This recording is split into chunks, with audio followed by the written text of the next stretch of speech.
মনে করেন মালয়েশিয়া শুধু পাহাড় আর গাছপালা, জঙ্গল আর জঙ্গল, যেদিকেই তাকাবেন শুধু। আমি আছি এখন একটা বড় একটা পাহাড়ের উপরে, এই জায়গাটা আমাদের বসে কিনছে, এটা এখন পরিষ্কার করে এখানে স্টোর করবে।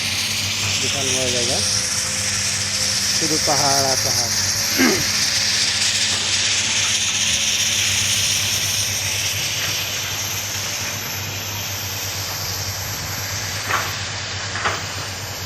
যেদিকে তাকাবেন শুধু পাহাড় আর পাহাড়।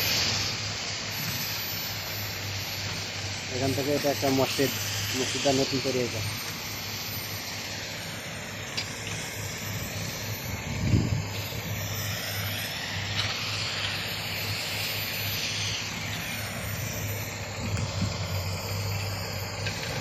পাহাড়ে ওঠার সময় ভালোই লাগছে, ওঠার সময় অনেক কষ্ট হয়েছে, কিন্তু নামার সময় ভালোই লাগে।